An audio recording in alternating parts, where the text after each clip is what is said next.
Isha vetëm 17 vjeç, kur jeta ime u shndrua në një ferë që asnjë adoleshente nuk duhet ta jetojë ndonjëherë.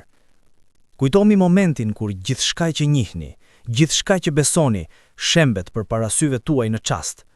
E kujtoni atë ndjenjë kur zemra ju thyen në një mënyrë që as nuk e dinit se ishte e mundur. Unë e jetova atë moment.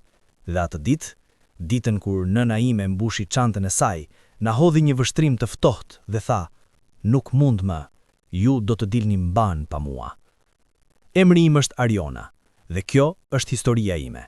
Historia e asaj se si një vajzë 17 vjeçare u bë nën për 3 fëmijë brenda një nate. Historia e asaj se si varfëria, dhimbja dhe braktisja më mësuan se çfarë do të thotë me të vërtetë të jesh i fortë. Por para se të vazhdoj, dua të dëgjoj nga ju. Ndaluni këtu për një moment. Imagjinoni veten në vendin tim. Imagjinoni se jeni ende fëmijë vet dhe papritur ju duhet të rritni 3 fëmijë të tjerë. Çfarë do të bënit? Si do të reagonit nëse nëna juaj do t'ju linte kështu? Shkruani në komente mendimin tuaj, sepse kjo histori është më e fortë se çdo gjë që mund të imagjinoni. Tani, le të fillojmë nga fillimi. Një mëngjes i zakonshëm pranvere.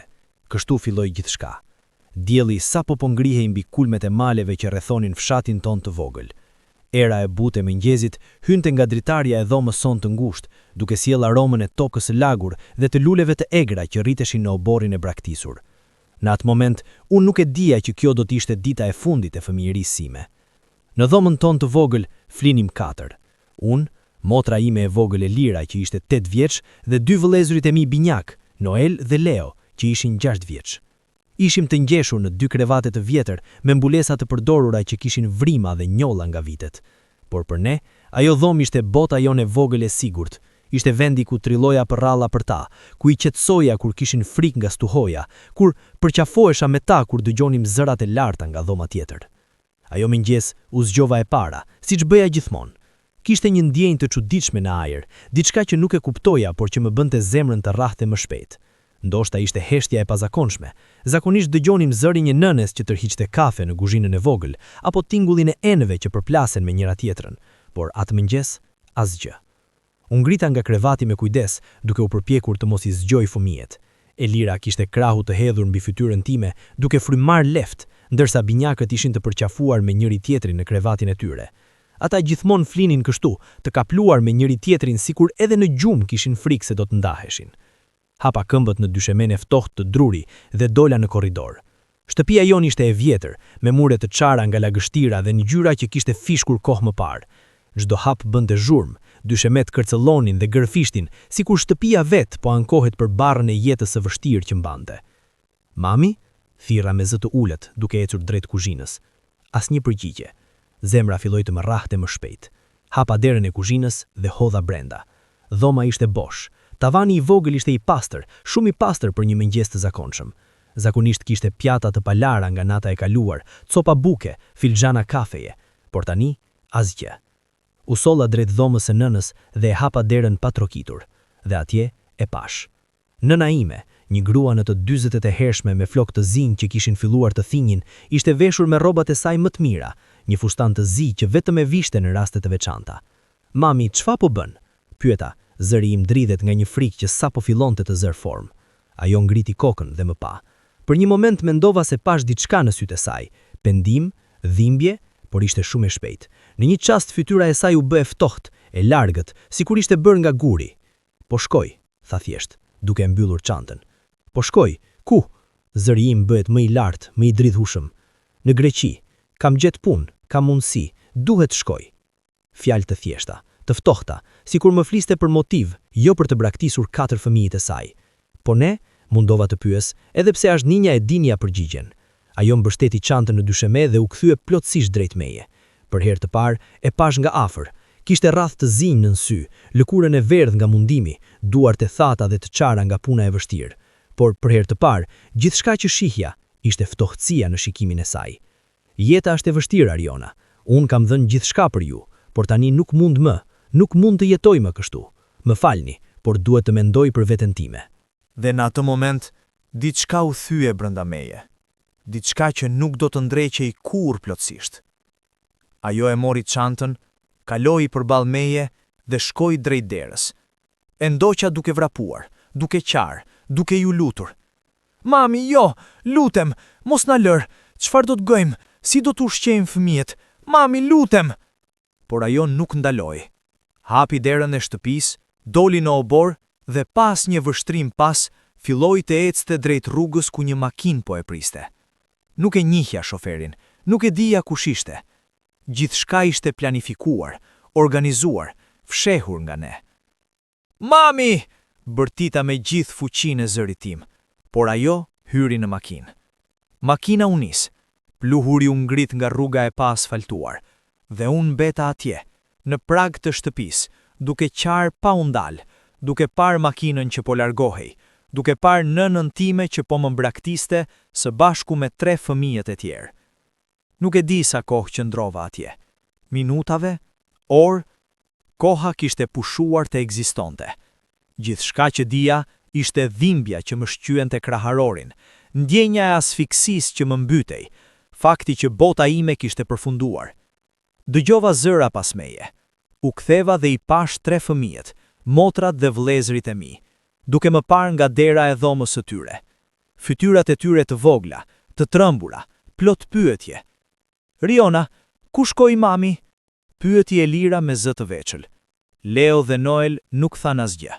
Ata thjesht më shihnin, sytë e tyre të mëdhenj plot lot.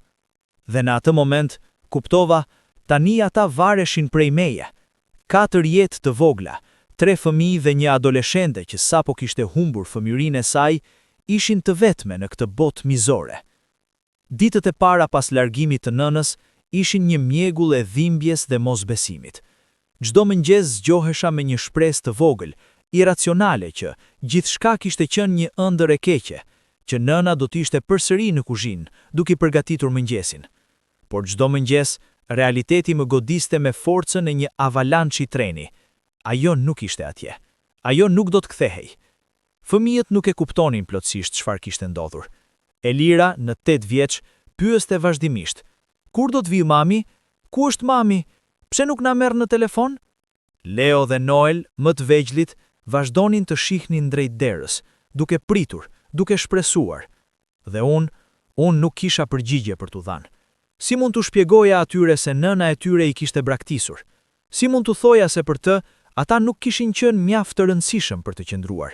Kështu që gënjeja, u thoja se ajo ishte për punë, se do të kthehej shpejt, se gjithçka do të ishte mirë. Por të vërtetën e dija unë, dhe e vërteta më hante të gjallë nga brenda. Dita e parë që u përpoqja të ushqeja fëmijët ishte një situatë kaotike. Hapa dollapet e kuzhinës dhe gjeta pikërisht atë që nëna kishte thënë: një copë buke të thekur, një qese të vogël me oriz, pak vaj dhe një filxhan sheqer. Kaq ishte gjithçka. Ushqim për 4 njerëz, ushqim që duhej të na zgjaste disa ditë, një javë. Duart më dridheshin ndërsa përpiqesha të mendoja. Nuk isha gatuar kurrë, jo vërtet. Donjëherë ndihmoja nënën, por ajo ishte ajo që dinte çfarë të bënte, ajo që dinte si ta shtrinte pak ushqim për shumë. Fiksova një gatim të thjeshtë, zjeua pak oriz me ujë dhe i derdha pak vaj. Nuk ishte shije, ishte i bardhë, i shpëlyer, i trishtuar, por ishte diçka. E ndava në 4 pjata të vogla, më pak për my, më shumë për ta. Riona, ky nuk ka shije, tha Jeo me fytyrë të mërzitur. E di, por është e gjitha që kemi, i thash duke u përpikur të mos dukeshin lotët në zërin tim.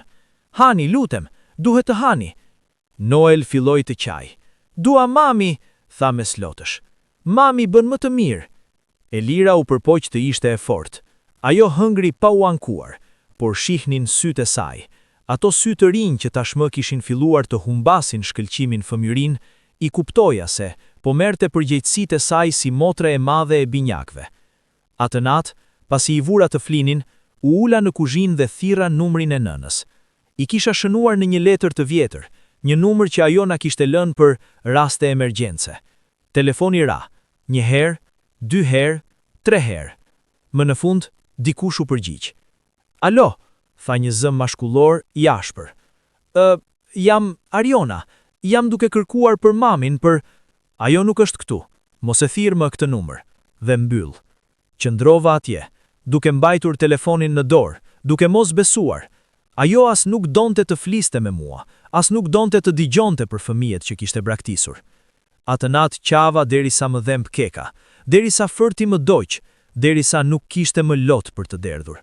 Qava për fëmirin time që ishte marrë prej meje, qava për 3 fëmijë që tashmu vareshin prej meje, qava për nënën që nuk ishte më nën. Një mëngjes, Leu zgjua dhe tha: "Riona, më dhem barku, kam uri." U çova dhe hapa dollapët. Asgjë. Hapa frigoriferin e vjetër që mezi punonte. Asgjë. Shikova në për të gjitha vendet, duke shpresuar ndoshta të gjeja diçka që më kishte shpëtuar, por nuk kishte asgjë. Elira erdhi në kuzhinë dhe më pa duke kërkuar. "Nuk ka gjë apo jo?" pyeti ajo, zëri i saj shumë i qetë për një vajzë 8 vjeçe. "Do të gjej diçka," i thash edhe pse nuk e dija se nga ku. Dola në obor dhe fillova të kërkoja. Kishim disa pemë frutore të vjetra, një pemë molle e sëmur dhe një pemë dardhe që rrallë jepte fruta. Ishte sezoni i gabuar, por shpresoja të gjeja diçka, çfarë do gjëje. Gjeta 2 mollë të vogla, të gjelbërta, gati të papjekura, të fshehura pas gjetheve. I mora me kujdes, i lava me ujë të ftohtë nga pusi jon i vjetër dhe ja çova fëmijëve. "Kjo është e gjitha që kam," u thash duke u dhënë secilit një copë të vogël. "Hani ngadalë." Ata e hëngrën pa u ankuar. Bile Leo tha: "Faleminderit, Riona," me një zë kaq të ëmbël që zemra më ushqye. Por e dija që kjo nuk ishte zgjidhje. Nuk mund të jetonim nga mollët e papjekura. Duhet të gjeja një mënyrë për të siguruar ushqim të vërtet. Atë pasdite, pasi u sigurova që fëmijët ishin në siguri në shtëpi, dola të kërkoja ndihmë. Shkova te fqinjët më të afërt, zonjë Valbona, një grua në të 50-tat që njihte familjen ton prej vitesh. Trokita në derën e saj me dorën e dridhur. Ajo hapi dhe kur më pa, fytyra e saj u ndryshue. "Ariona, çfarë të ka ndodhur? Ti dukes shumë e lodhur." Fillova të flas dhe papritmas gjithçka doli jashtë. Gjithë historia, gjithë dhimbja, gjithë frika. I tregova se si nëna na kishte braktisur, se nuk kishim asgjë për të ngrënë, se si po përpiqesha të mbaja gjërat së bashku, por po dështoja. Ajo më dëgjoi me syt plot lot. Kur mbarova, ajo më përqafoi fort. "O vajze vogël," tha ajo, "si mundi ajo? Si mundi të lërë 4 fëmijë kështu?" "Nuk e di," përshpërita, "por ju lutem, fëmijët kanë uri. Keni ndonjë gjë? Do t'ju a kthej, premtoj, sa po të gjej mënyrë të..." "Shih, Ariona," më ndërpreu ajo, duke më liruar nga përqafimi. Fytyra e saj kishte një shprehje që nuk e kuptova me njëherë, diçka mes mëshirës dhe sikletit. "Ne vetë si jemi mirë, burri im është i papun dhe kemi 3 fëmijët tanë për të ushqyer, por hajde, do të shoh çfarë mund të bëj." Ajo hyri në shtëpi dhe u kthye me një qese të vogël. Brenda kishte një copë buke, pak djath i vjetër dhe 2 patate. "Kjo është sa mund t'i jap," tha ajo duke shmangur sytë e mi. "Më vjen shumë keq që nuk mund të bëj më shumë." "Faleminderit," i thash duke e marrë qesen me duar që po më dridheshin. "Faleminderit shumë." Por ndërsa po kthehesha për t'u larguar, e dëgjova atë të fliste me dikë brenda shtëpisë. "E varfër çupa, por çfarë mund të bëjmë ne? Vetë jemi në situatë të vështirë." Kështu filloi moteli. Do të shkoja nga shtëpi në shtëpi duke kërkuar ndihmë. Disa njerëz ishin të mirë, na jepnin diçka, edhe nëse ishte shumë pak. Të tjerë na shmangnin, duke pretenduar se nuk ishin në shtëpi ose duke thënë me butësi, por patjetër, "Më vjen keq, por nuk mund të ndihmoj." Më e keqja ishte të shihnin fytyrat e tyre, atë mëshirën e përzier me gjykimin. Disa flisnin haptazi. Ku është nëna e tyre? E la fëmijët?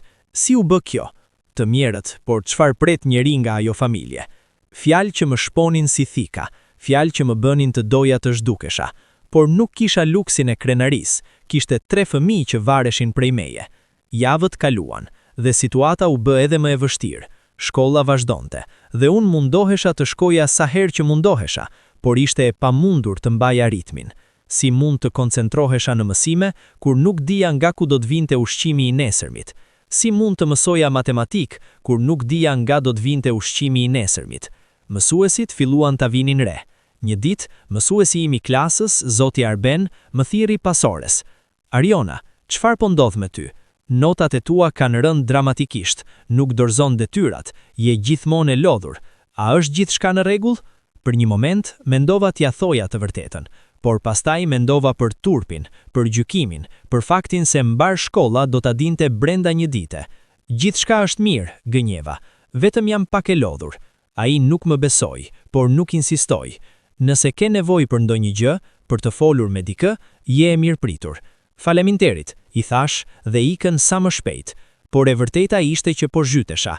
Ëndrat e mia për shkollë, për të studiuar, për të bërë diçka me jetën e time, po shuheshin pranë syve të mi.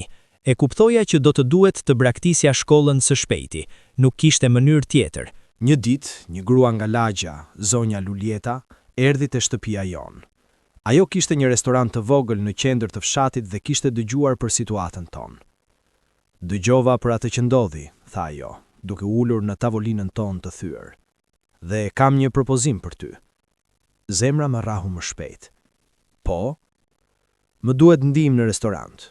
Punë pastrimi, larje enësh, ndonjëherë shërbim tavolinash. Nuk mund të paguaj shumë, por është diçka. Të intereson? Nuk e besova. Kjo ishte mundësia që kisha pritur.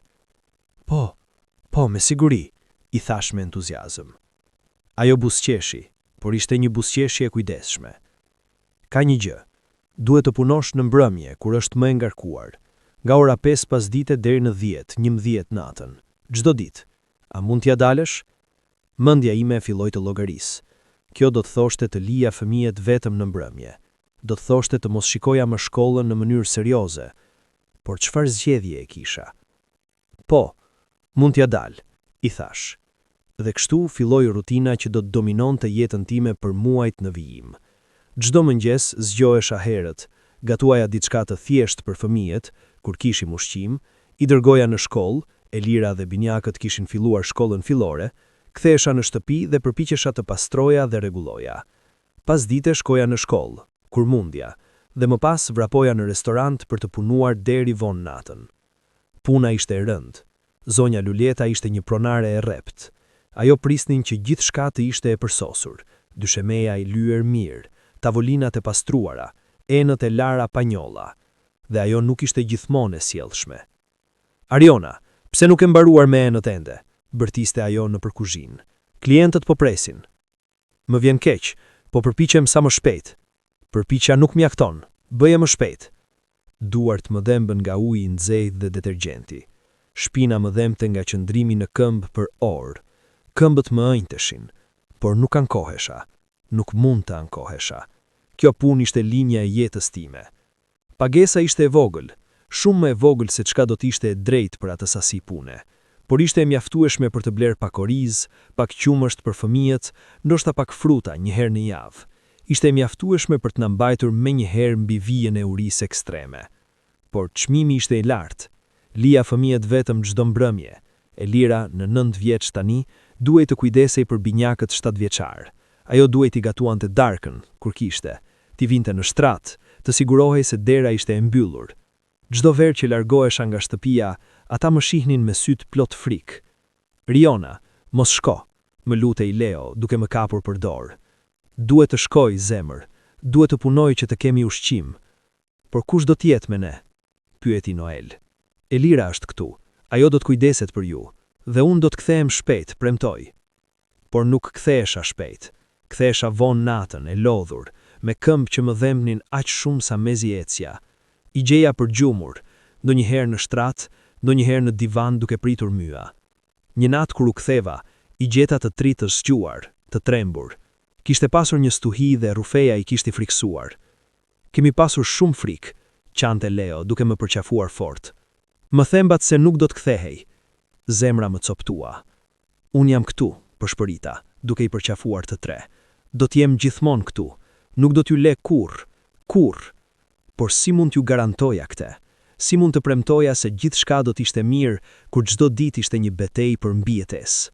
Shkolla u bë një luks që nuk mund ta përforta më. Mungesat e mia u shtuan, notat e mia ran deri në pikën ku mësuesit më thernin haptazi që po dështoja. Me lëfund drejtori më thirri në zyrën e tij. Ariona, tha duke më shikuar me një shprehje të mërzitur. Kemi pasur një diskutim për situatën tënde.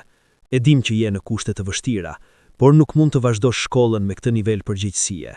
Ke munguar shumë, nuk ke dorëzuar detyrat, dhe notat tua janë katastrofike. E dija se çfarë vinte më pas. Të rekomendojmë që të marrësh një pushim nga shkolla. Ndoshta vitin tjetër, kur gjërat janë më të qëndrueshme, mund të kthehesh dhe... E kuptoj. I ndërpreva mos deshur të dëgjoja më. Do të largohem. Ariona, na vjen keq, por nuk ka nevojë të shpjegoni. E kuptoj. Dhe kështu, në moshën 17 vjeç, shkolla ime përfundoi. Ëndrat e mia për të studiuar, për të bërë diçka me jetën time, u shuan sikur një qiri që i freskon era. Atë natë, qava në heshtje në dhomën time, duke mos dashur që fëmijët ta dëgjonin.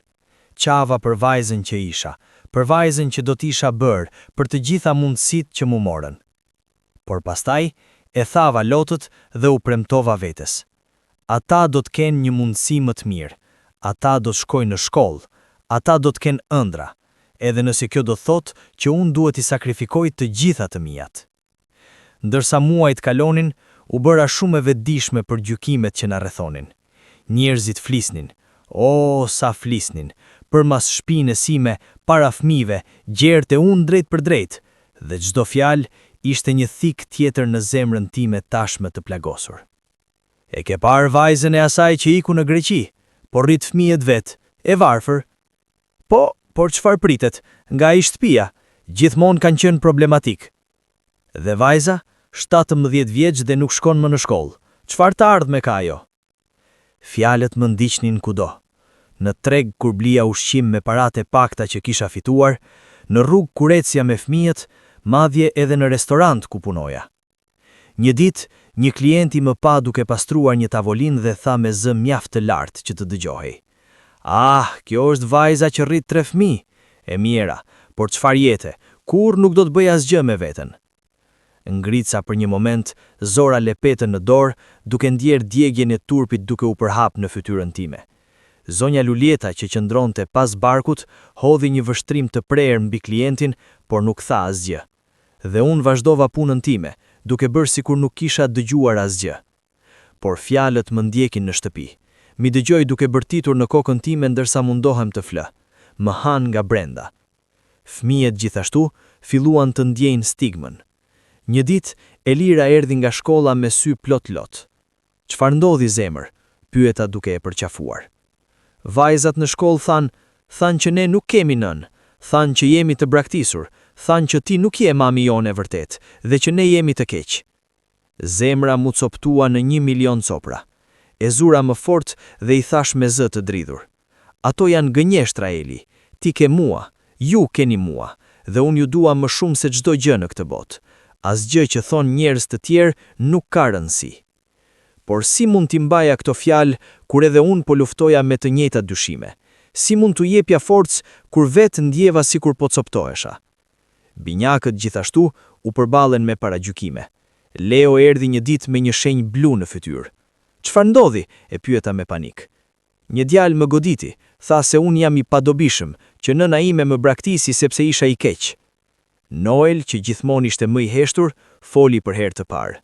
Unë mendoj që ka të drejtë, nëse do t'ishim të mirë, mami nuk do t'na linte. Jo, thash me aq forcë sa të dy u trembën. I zura për krah dhe i shikova në sy. Dëgjoni mua të dy. Asgjë nga kjo nuk është faji juaj. Asgjë. Nëna juaj bëri një zgjedhje të gabuar, zgjedhjen e saj, jo të juajën. Ju jeni të mrekullueshëm, të dashur dhe të fortë. Dhe ne do ta kalojmë këtë së bashku. Por edhe kur po përpiqesha t'i bindja ata, e dija se fjalët e njerëzve do të vazhdonin të ndjekin. Turpi që nuk ishte i tyre për t'u mbajtur, por që bota e ngarkonte mbi supet e tyre të vogla. Por më e vështira ishte kur dëgjoja njerëz duke folur për nënën. Disa e justifikonin. Ajo grua ka vuajtur shumë, ndoshta kishte nevojë për një fillim të ri. Nuk e dim situatën e saj, ndoshta nuk kishte zgjedhje tjetër. Këto fjalë më bënin të doja të bërtis. Sa lehtë ishte për njerëzit të justifikonin, të falesin, të thoshin ndoshta dhe nuk e dim, për çdo gjë përveç atë se ajo kishte braktisur 4 fëmijë bes asnjë mundësi mbijetese. Por më shumë se gjykimet, ishte heshtja. Heshtja e atyre që shihnin por nuk bënin asgjë. Fqinjët që na shihnin duke luftuar por që mbyllnin syt. Njerëzit që e dinin se po luftonin por që asnjëherë nuk ofronin ndihmë të vërtetë. Një dimër, kur bordi I pasor ra dhe ne nuk kishim dru për të nxehur shtëpinë, fëmijët filluan të sëmuren. Koll, ethe, ngrohësi. E dija se duhet I qoja te mjeku, por nuk kisha para. Shkova në ambulancën e fshatit dhe u përpoqa të shpjegoja situatën time. Fëmijët e mi janë të sëmur, kam nevojë për ndihmë, por nuk kam para për të paguar. Ajo më pa me një shprehje të imt. Pamara, nuk mund të ofrojmë shërbim, këtu është rregulla. Por t'janë fëmijë, janë shumë të smur, ju lutem. Më vjen keq, por nuk mund të bëj asgjë. U ktheva në shtëpi me zemër të thyer. Atë natë, I mbajta 3 fëmijë të smur në shtrat, duke I mbuluar me çdo batanjer që gjetëm, duke ju dhënë ujë të ngrohtë, duke prekur ballët e tyre të nxehtë dhe duke u lutur Zotit të shëroheshin. Riona, më dhem shumë, qante Leo. E di zemër, do të kaloj, duhet jesh I fort. Por ndërsa shikoja 3 fytyrat e tyre të vogla, të skuqura nga temperatura, e kuptova sa e pafuqishme isha, sa të pambrojtur ishin ata, sa mizore ishte bota. Për fat të mirë, pas disa ditësh, ethet ran dhe fëmijët filluan të përmirësoheshin. Por ajo përvojë më mësoi një mësim të hidhur. Ne ishim vërtet të vetëm. Në këtë botë, askush nuk do të na shpëtonte përveç meje. Por jo çdo gjë ishte errësirë. Mes gjithë dhimbjes, mes gjithë vuajtjes, kishte momente. Momente të vogla, të çmuara, që ma bënin të vlente gjithçka. Një mbrëmje dimri, pasi kisha punuar gjithë ditën dhe isha kthyer në shtëpi e lodhur, I gjeta 3 fëmijët që kishin ndërtuar një fort nga mbulesat dhe jastëkvendet në dhomën e ndenjes. Riona, shiko çfarë bëm, thiri Elira me entuziazëm. Huva brenda fortës së tyre të vogël, ishte ngrohtë, e këndshme, plot me qeshje. Ky është shtëpia jonë e fshehtë, shpjegoi Noel me seriozitet. Këtu jemi të sigurt. Dhe për një moment, vetëm një moment, harrova të gjitha problemet. Ulesh me ta në atë fort improvizuar, duke dëgjuar qeshjet e tyre, duke ndjerë ngrohtësinë e trupave të tyre të vogël përreth meje, dhe mendova, ky është arsyeja, ky është pse po luftoj. Një ditë pranvere, mora fëmijët e një shëtitje jashtë fshatit. Nuk ishte kushtuar asgjë, por për ta ishte një aventurë e madhe. Shiko Riona, lule, thiri Leo duke vrapuar drejt një fushe me lulet e egra. Ata vrapuan në përbar, qeshur, luajtur, duke qenë thjesht fëmijë, dhe unë ula në bar dhe I shikoja, duke ndjerë diçka që nuk kisha ndjerë prej kohësh. Paqe. Noel erdhi dhe ul pranë meje, duke vendosur kokën në suprin tim. Jam I lumtur, tha thjesht. Dhe në atë moment, pavarësisht gjithë shkaje që kishim kaluar, pavarësisht gjithë vuajtjes, unë gjithashtu isha I lumtur. Sepse I kisha ta, sepse ata ishin të shëndetshëm, sepse, pavarësisht gjithë shkaje, ishim së bashku. Elira filloi të mbledh thelure të vogla dhe bëri një kuror. Erdhi dhe ma vuri në kokë. Ti je mbretëresha jon, tha me seriozitet, mbretëresha më e mirë në botë. Lot më dolën në sy, por këtë herë nuk ishin lot hidhrimi, ishin lot lumturie, mirënjohjeje, dashurie. Dhe ju jeni mbretëria ime, I thash duke I përqafuar të 3. Mbretëria më e çmueshme që dikush mund të ketë.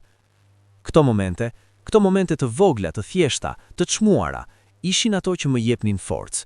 Ishin ato që ma bënin të kuptoja se po bëja diçka të rëndësishme, diçka që kishte kuptim. Sepse në fund të ditës, nuk ishte fjala për paratë së kishim, për ushqimin që na mungonte, për rrobat e vjetra që vishnim. Ishte fjala për dashurinë që ndanim, për lidhjen tonë të pamboshtur, për faktin që, pavarësisht gjithçkaje, ishim familje. Një vit kishte kaluar së nga dita që nëna na la. Një vit plot me lot, me luftë, me sakrificë, por gjithashtu një vit plot me rritje, me forcë, me dashuri. Fëmijët kishin ndryshuar. Elira, tashmë 9 vjeçe, kishte marrë përgjegjësitë e saj me një maturitet që më habiste çdo ditë. Ajo ndihmonte në gatim, kujdesej për binjakët kur unë punoja dhe rralla nkohej. Por shpesh e kapa duke shikuar nga dritarja me një shprehje të trishtuar, dhe e dija se po mendonte për nënën. Leo dhe Noel, tashmë 7 vjeçe, kishin bërë progres në shkollë. Mësuesja e tyre më kishte thënë që ishin djem të zgjuar, të sjellshëm, por që njëherë dukeshin të shkëputur, të humbur në mendimet e tyre. E kuptoja pse. Ata mbanin dhimbjen e braktisjes në zemrat e tyre të vogla. Por ne vazhduam. Çdo ditë ishte një betejë, por ne e luftuam atë betejë së bashku. Një mbrëmje, ndërsa po punoja në restorant, zonja Luljeta më thiri në zyrën e saj të vogël. Ariona, duhet të flas për diçka, tha ajo, duke ulur pas tavolinës së saj të mbushur me letra. Zemra më rau më shpejt. A kisha bërë diçka gabim? Apo më pushonte nga puna? Po, zonja Lulieta? E ke parë që biznesi ka rënë kohët e fundit. Njerëzit nuk kanë para për të ngrënë jashtë, dhe unë duhet të ul shpenzimet. E dija se çfarë vinte më pas. Po më pusho? Pyeta me zë që mezi dëgjohej. Ajo më pa me keqardhje. Jo tërësisht, por duhet të ul orët. Në vend të 5 ditëve në javë, mund të ofroj vetëm 3, dhe paga do të jetë përgjysmuar. Ndjeva sikur dyshemeja po hapej nën këmbët e mia. 3 ditë pune, përgjysmimi i pagës, si do të jetonim? A nuk ka ndonjë mënyrë tjetër? U përpoqja të negocioj. Mund të punoj më shumë orë në ato 3 ditë, mund të bëj çfarë do. Më vjen keq, Ariona. Kjo është e gjitha që mund të bëj. Nëse nuk e pranon, do të duhet ta jap vendin te dikush tjetër që po kërkon për punë. Çfarë zgjedhje e kisha? 3 ditë pune ishin më mirë se 0 ditë pune. E pranoj, i thash duke përpjekur të mos qaja para saj. Mirë, do të fillosh orarin e ri javën e ardhshme. U ktheva në shtëpia të natë me një barë të rënd në shpatulla. Si do t'ja thoja fëmijëve, si do t'jetonim me gjysmën e parave? Javët në vijim ishin një kaos i ri. Me më pak para, duhej të bëra zgjedhje të vështira. A blija buk apo qumësht, a blija fruta apo perime. Ndonjëherë zgjedhja ishte asnjëra sepse nuk kishim mjaft për të dy. Një ditë, në treg, ndonjëse po blija oriz me paratë e pakta që kisha, dëgjova një zë pas meje. Ariona? U ktheva dhe pash një vajzë nga shkolla ime e vjetër, Arlinda, një nga shokët e klasës. Ajo më pa me një shprehje të habitur. Ti je këtu? Mendoja se kishe lënë fshatin. Jo, ende jam këtu, i thash duke u përpjekur të buzëqesh. E dëgjova çfarë ndodhi, me nënën tënde. Duhet të jetë shumë e vështirë. Po, është, thash duke dashur që kjo bisedë të mbaronte sa më shpejt. Ajo hezitoi për një moment dhe pastaj tha, unë po shkoj në universitet vitin e ardhshëm. Kam marrë bursë, do të studioj mjeksi. Zemra më u ngushtua. Mjeksi. Ajo ishte ëndra ime dikur, ëndra që kisha humbur. Urime, i thash duke u munduar të tingëlloja e sinqert. Jam shumë e lumtur për ty. Falenderit. Dhe ti, çfarë po bën? Çfarë mund t'i thoja? Që po la ren në një restorant, që çdo mendimi im ishte për si të ushqeja 3 fëmijë, që ëndrat e mia kishin vdekur para një viti? Po punoj, i ndihmoj fëmijëve. Është mirë. Ajo buzëqeshi, por unë shihja mëshirën në sytë e saj, atë mëshirën që urrej aq shumë.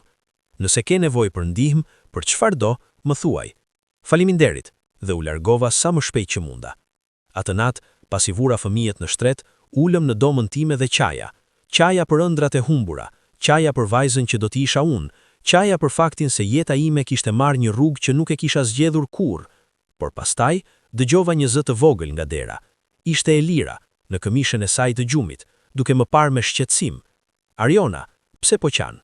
E thara shpejt lorët. Asgjë zemër, jam vetëm pak e lodhur. Ajo erdhi dhe ul pranë meje. Për një vajzë 9 vjeçare, kishte një mençuri që më habiti. E di që je e trishtuar ndonjëherë, e di që është e vështirë, por dua të dish se ne të duhem shumë dhe kur të rritemi do të bëjmë gjithçka për ty, ashtu si ti po bën gjithçka për ne. E paraqafova fort duke qarë në flokët e saj. Ti je aq e fortë, Eli, aq e fortë. Mësova nga ti, tha thjesht. Dhe në atë moment kuptova se nuk isha vetëm. Ne ishim së bashku në këtë luftë dhe së bashku do të gjenim mënyrë për të mbijetuar. Muajt u shndërrua në vite. Fëmijët po rriteshin dhe me rritjen e tyre vinin sfida të reja. Nevojat e tyre po ndryshonin, nuk mjaftonin më thjesht ushqim dhe strehim. Ata kishin nevojë për rroba të reja, sepse ato të vjetra tu ishin bërë të vogla, për materiale shkollore, për libra, për gjërat që çdo fëmijë meriton, por që ne mezi mund t'i përpallojmë. Elira tani ishte 11 vjeç, një vajzë e vogël që po kthehej në adoleshente. Ajo kishte filluar të kuptonte më shumë për situatën tonë, dhe shpesh e kapa duke u përpjekur të fshehte vështirësitë e saj për të mos më shqetësuar. Një ditë erdhi nga shkolla me një flet në dorë. "Çfarë është kjo?" pyeta. "Është për një ekskursion shkollor. Të gjithë në klasë po shkojnë, por kushton para. Nuk ka problem nëse nuk mund të shkoj." Shikova në flet. Shuma nuk ishte e madhe për një familje normale, por për ne ishte e pamundur. "Sa kohë ke kohë për të vendosur?" pyeta. "1 javë. Por sërish nuk ka problem. Do të gjej mënyrë", i thash duke e parë në sy. "Ti do të shkosh në atë ekskursion. Por, Riona, parat, do të gjej mënyrë", përsërita me vendosmëri. Atë javë, punova çdo orë shtesë që mund të gjeja. U ofrua të pastroja shtëpi për fqinjët, të laja rroba, të bëja çdo dorë pune që më jepte. Hengra më pak për të kursyer para. Nuk bleva as gjë për vete. Dhe më në fund, sapo e mblodha shumën. Kur ja dhash paratë e lirës, ajo më pa me lot në sy. Faleminderit Riona, faleminderit shumë. Ti meriton gjithçka, i thash duke e përqafuar. Gjithçka dhe më shumë. Por pas asaj, u sëmurëm të gjithë. Mbase nga stresi, mbase nga mungesa e ushqimit të duhur, mbase nga lodhja. Të katër kaluam një javë të tërë me koll, me temperaturë, me dobësi, por nuk mund të ndaloj së punuari. Nuk kisha luksin për të sëmur. Punova me temperaturë, punova me dhimbje koke, punova me trupin që më lëkunde nga dobësia. Dhe kur kthehesha në shtëpi, kujdesesha për 3 fëmijët e sëmur, duke u dhënë ilaçe që mezi mund t'i përballoja, duke i mbuluar me batanie, duke u dhënë ujë të ngrohtë dhe duke u treguar për ralla për t'i qetësuar. Një natë, Leo më pa duke u përpjekur të ngrihej nga karrigja, por duke u lëkundur nga lodhja. Riona, je mirë? Pyeti me shqetësim. Jam mirë, zemër. Gënjeva, vetëm pak e lodhur. Ti je gjithmonë e lodhur, tha ai me një mençuri të pazakont për moshën e tij. Nuk pushon kur. Nuk ka nevojë për të pushuar, i thash duke buzëqeshur. Ju jeni arsyeja që vazhdoj. Por e vërteta ishte që po shkatërrohesha. Trupi im po më jepte sinjale alarmante, dhimbje konstante, lodhje ekstreme, humbje peshe drastike. Por nuk kisha kohë për të kujdesur për veten. Nuk kisha para për mjek, nuk kisha luksin e të qenit e smur. Binjakët, tani 9 vjeç, po bëheshin djem. Ata ishin bërë mbrojtës, veçanërisht me Elirën. Një ditë, Leo erdhi në shtëpi me një sy blu dhe buzën e gjaksuar. Çfarë ndodhi? Pyeta me panik. Një djalë ishte duke ngacmuar Elirën, ishte duke i quajtur me emra të këqij, duke thënë se ne nuk kemi prindër. Unë e godita. Duhet ta qortoja, e dija, duhet i thoja që dhuna nuk ishte zgjidhja. Por në atë moment, gjithçka që ndjeva ishte prenari. Prenari për këtë djalë të vogël që po mbronte motrën e tij. Dhuna nuk është mirë, Leo, i thash duke e pastruar gjakun nga fytyra e tij. Por e kuptoj pse e bëre.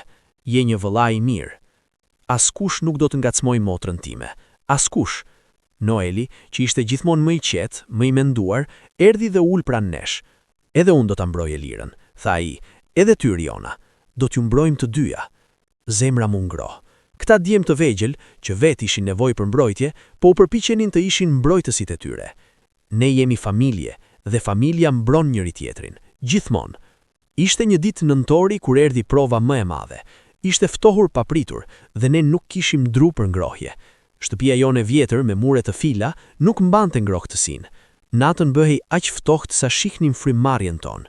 I bëra të 3 fëmijët në një krevat të mbuluar me të gjitha mbulesat që kishim dhe unë fle me rrobat e mia. Por një natë, Noel xhminte në mënyrë të pakontrolluar. E preka ballin e tij, po digjej nga temperatura. Elira, zgjohu, thira. Duhet të çoj Noelin te mjeku. Tiri me Leon. Por Riona është mes i natës dhe s'kemi para. Do të gjej mënyrë. Rrini këtu, mbyllni derën, mos e hapni për askënd përveç meje. E mbështolla Noelin me një batanie dhe e mora në krah. Ishte aq i lehtë, shumë më i lehtë se sa duhej të ishte një djalë 9 vjeç. E kuptova që nuk isha ushqyer mjaftueshëm, që kisha dështuar. Ecja nëpër rrugë të errta dhe të ftohta, duke e mbajtur Noelin fort ndaj trupit tim, duke u përpjekur ta mbaja të ngrohtë. Ai dridhej dhe pëshpërinte gjëra që nuk i kuptoja. Mbaj fort, Noel, pëshpërita. Do t'jemi mirë, premtoj. Kur arrita në ambulancë, porta ishte e mbyllur. Trokita me forcë. Ju lutem, djali im është shumë i sëmur, ju lutem hapni. Pas disa minutash, një infermiere hapi derën. Ishte një burr i moshuar, me pamje të lodhur. Çfarë ndodh? Pyeti. Djali im ka temperaturë shumë të lartë, ju lutem ndihmoni. Ai na la të hynim dhe thirri mjekun e turnit. Doktor Agron, një burr në të 50-tat, erdhi dhe ekzaminoi Noelin. Ka infeksion të rëndë, ka nevojë për antibiotik, likuide intravenoz. Duhet të qëndroj këtu për vëzhgim. Sa kushton? Pyeta me zë të dridhur. Ai më tha një shumë që ishte e pamundur për mua. Nuk kam aq shumë, por ju lutem, do t'i paguaj, do të punojnë, do të bëj çfarë do. Shih, vajz, filloi ai me një ton të butë por të vendosur. Ne nuk jemi bamirësi, kemi rregulla. Ai është një fëmijë, bërtita, lotët duke më rrjedhur pa kontroll. Ai është një fëmijë 9 vjeç që po digjet nga temperatura dhe ju po më flitni për para. Dhoma u bë e heshtur. Infermieri, mjeku, Edhe dy pacientë të tjerë që prisnin, të gjithë më shihnin me habi. Ju lutem, vazhdova, por tani isha duke u lutur me të vërtet. Ai është e gjitha që kam, ai dhe dy fëmijët e tjerë në shtëpi. Nëna e tyre na la, unë jam e gjitha që kanë, dhe nëse ai vdes, do të jetë faji im. Ju lutem, do të bëj çfarë do për të paguar, por mos e lini të vdes. Doktor Agron më pa për një kohë të gjatë. Pastaj theu heshtjen me një pshërtim. Sille brenda, do ta trajtojmë. Por parat, pyeta. Më thuaj mua si do t'i paguash kur t'jetë mirë. Tani le ta shpëtojmë. Lotët e mirënjohjes më verbuan. Faleminderit shumë. Ata e trajtuan Noelin gjithë natën. I vun antibiotik, likuide, ilaçe për të ulur temperaturën. Dhe unë qëndrova pranë tij, duke mbajtur dorën e tij të vogël, duke lutur në mënyrë të vazhdueshme. Në agim, temperatura filloi të binte. Noeli hapi zyt dhe më pa. Riona, tha me zë të dobët. Jam këtu, zemër, jam këtu. Më demte shumë, por tani jam më i mirë. E di, mjeku të ndihmoj. Ti je i fortë. Kur doli nga spitali, doktor Agron më firri në zyrë. Djali yt do t'jetë mirë, por Ariona, duhet kujdesesh më mirë për fëmijët. Ata janë nën peshë, të dobët, kanë nevojë për ushqim më të mirë, për ambiente më të ngrohtë. E di, thash ulur kokën me turp, po bëj çdo gjë që mund. E shoh që po përpiqesh, prandaj po të them këtë. Eja çdo javë dhe do të jap vitamina dhe suplemente për fëmijët. Falas, gjithashtu do të kontrolloj shëndetin e tyre rregullisht. Nuk mund të besoja. Ju do ta bëni këtë? Kam qenë mjek për 30 vjet. Kam parë shumë vuajtje, por kam parë pak dashuri siç ti tregon për këta fëmijë. E pakta që mund të bëj është kjo. E përqafova, duke qarë. Faleminderit, s'ka fjalë që mund ta shpreh se sa më ndihmuat. Vetëm kujdesu për ta, dhe për veten, sepse edhe ti dukesh shumë e dobët. Kur u ktheva në shtëpi me Noelin, Elira dhe Leo na prisnin zgjuar, të shqetësuar. Është i mirë? Pyeti Elira me lot. Po, është i mirë, thash duke buzëqeshur. Mjeku e ndihmoi.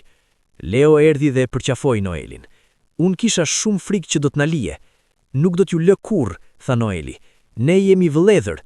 Dhe në atë moment, duke i parë të 3 fëmijët duke përqafuar njëri tjetrin, kuptova se pavarësisht gjithë vështirësive, pavarësisht gjithë dhimbjes, ne kishim diçka që shumë familje nuk e kishin.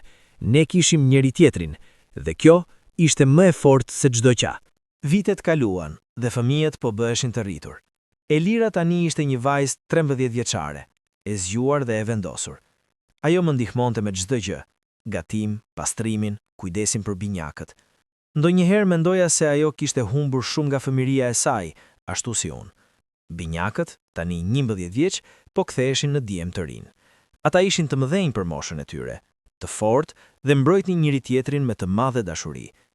Një ditë, Elira erdhi nga shkolla me një letër. Riona, shiko këtë, tha ajo me entuziazëm në zë.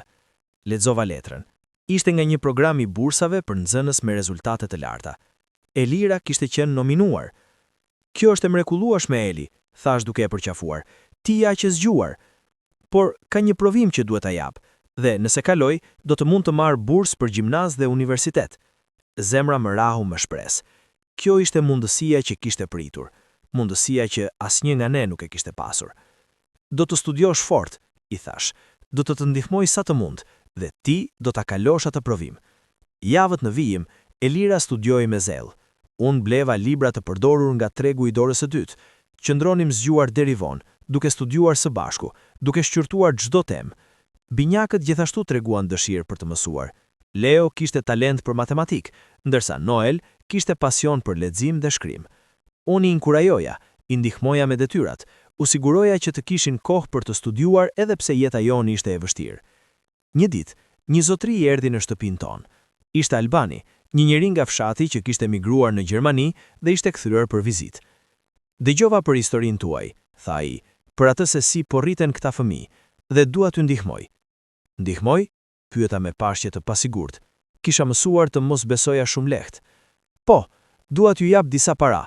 Jo shumë, por mjaft për të blerë ushqim të mirë për disa muaj. Gjithashtu kam disa rroba që fëmijët e mi i kanë rritur dhe mendova se mund t'ju nduhen. Pse do ta bënit këtë? Pyeta, duke mos besuar ende. Sepse kam pasur të ngustë të vështirë edhe unë. Dikur kisha nevojë për ndihmë dhe dikush më ndihmoi. Tani është radha ime të ktheja të mirësi.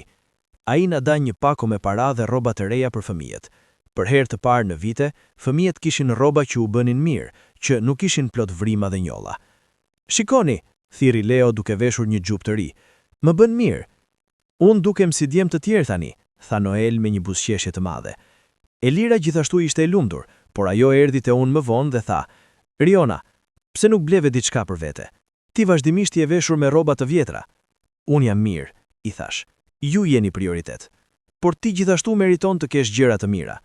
E përqafova. "Gjëja më e mirë që kam jeni ju. Asgjë tjetër nuk ka rëndësi." Dita e provimit për bursën e Elirës erdhi. Ajo ishte e nervozur, por gjithashtu e vendosur. "Ti mund ta bësh këtë," i thash para se të shkonte. "Ti je vajza më e zgjuar që njoh. Beso në veten." "Po nëse dështoj?" pyeti ajo me frikë. "Nuk do të dështosh, por edhe nëse diçka nuk shkon si duhet, ne do gjejmë mënyrë tjetër. Gjithmonë ka mënyrë." Ajo shkoi në provim dhe u kthye pasdite, e shtëruar. "Si shkoi?" pyetën binjakët me padurim. "Nuk e di, ishte i vështirë, por mendoj se bëra mirë." Javët që prisnin rezultatin ishin plot tension. Çdo ditë kontrolloja postën me shpresë, dhe më në fund erdhi letra. E hapa me duar që dritheshin. Lexova fjalët dhe lot lumturie më dolën. "Elira, ti e kalove, ti more bursën." Ajo bërtiti me gëzim, binjakët filluan të kërcenin, dhe unë qaja lot lumturie për herë të parë në vite. "Kjo është fillimi," i thash duke përqafuar Elirën fort. "Kjo është fillimi i diçkaje të madhe për ty. Do të studiosh, do të bësh diçka me jetën tënde, do të kesh të gjitha mundësitë që unë nuk i pata. Dhe do ta bëj për ty," tha ajo me slotësh, "për gjithçka që ke bërë për ne." "Jo," i thash duke e parë në sy. "Bëje për veten, sepse ti e meriton." Atë natë festuam, në mënyrën tonë të vogël. Gatuava një darkë të vogël special me gjërat pak më të mira që mund të përballoja, dhe ne ulem së bashku, duke qeshur, duke treguar përralla, duke qenë thjesht të lumtur. "Riona," tha Leo në një moment, "kur ne të rritemi, do të blej një shtëpi të madhe, të bukur, dhe nuk do të duhet të punosh më kurrë." "Dhe unë do të jem shkrimtar," tha Noel. "Do të shkruaj libra për ty, për historinë tonë." "Dhe unë do të jem mjeke," tha Elira. "Do të ndihmoj njerëzit, sikur doktora Gron na ndihmoi." E kuptova që ishte e gjitha që kisha nevojë të dija. Ata do të ishin mirë. Pavarësisht gjithë vështirësive, ata po rriteshin për të qenë njerëz të mirë, të fortë, plot me ëndra. Dhe kjo e bënte çdo sakrificë të vlefshme. 5 vjet kishin kaluar nga dita kur nëna na kishte lënë. 5 vjet plot me luftë, lot, por edhe dashuri dhe forcë. Elira tani ishte 16 vjeç, një vajzë e re e bukur dhe e zgjuar që po shkëlqente në shkollë. Binjakët ishin 14 vjeç, djem të rritur që po bëheshin burra të rinj. Dhe unë isha 22 vjeç, një grua e re që kishte jetuar një jetë të tërë për 5 vjet. Një ditë, ndërsa po punoja në restorant, zonja Lulegjeta më kishte rritur orët përsëri pasi biznesi kishte përmirësuar, dëgjova një zë që nuk e kisha dëgjuar prej vitesh. "Ariona?" U ktheva dhe ngrira. Atje, duke qëndruar në prag të restorantit, ishte nëna ime. Ajo dukej më e vjetër. Flokët e saj ishin më të thinjura, fytyra e saj kishte rrudha më të thella. Por ishte ajo, gruaja që na kishte braktisur. "Çfarë dëshiron?" pyeta me një zë të ftohtë që nuk e njoha si timin. "Nuk kemi asgjë për të folur." "Të lutem, vetëm 5 minuta." Kundër gjykimit tim të mirë, dola jashtë. Qëndruam në rrugë, në distancë nga njëri tjetri. "Çfarë dëshiron?" përsërita. "Dëgjova si po kaloni, dëgjova se ti po I rriten vetëm. Dua të shihem me fëmijët." Një hidhërim I fortë më pushton. Tani, pas 5 vitesh, ku ishe kur Noel ishte gati të vdiste nga infeksioni? Ku ishe kur ne mbushnim bukë të thekur sepse nuk kishim asgjë tjetër? Ku ishe kur fëmijët e tu qanin për ty çdo natë? Unë, jetuar ishte e vështirë për mua gjithashtu. Në Greqi nuk shkoj siç prisja. "Nuk më intereson," I thash me zë të lartë. "Nuk më intereson për jetën tënde të vështirë. Ti zgjodhe të ikësh. Ti na la në varfëri ekstreme. Ti na le të vdesim. Dhe tani, pas 5 vitesh, ti vjen këtu dhe dëshiron çfarë? Falje? Po, dua falje. E di se bëra një gabim të madh." "Gabim? Ti I le 4 fëmijë për të vdekur. Kjo nuk është gabim, është mizëri e pastër." Njerëzit në rrugë po na shihnin, por nuk më bënte më përshtypje. e gjithë dhimbja, e gjithë hidhërimi i 5 viteve po dilte jashtë. Ariona, të lutem, mundohu të kuptosh. Çfarë të kuptoj? Që ti je egoiste? Që për ty nuk vlejm asgjë? Ndoshta tashmë e kam kuptuar. Ajo filloi të qante. Unë ju dua, ju kam dashur gjithmonë. Jo, nëse do të na doni, do të ksine. Nëse do të na doni, do të gjene mënyrë për të na mbajtur, por ti nuk na done maftu. Dhe kjo është gjëja që dhem më shumë. Mund të shihem me ta? Të lutem, vetëm një herë. Ik dhe mos u kthe më kurrë. Hyra përsëri në restorant dhe e lash atje, duke qarë në rrugë. Atë natë kur u ktheva në shtëpi, fëmijët më shihnin me shqetësim. Çfarë ndodhi, Riona? Pyeti Elira. Ti dukesh e tronditur. U ulëm të gjithë dhe mora një frym të thellë. Sot, nëna juaj erdhi për të më shih. Heshtja që u pason ishte e trash. Ajo dëshironte të shihej me ju, por unë refuzova. Dhe tani po ju pyes. A dëshironi ta shihni?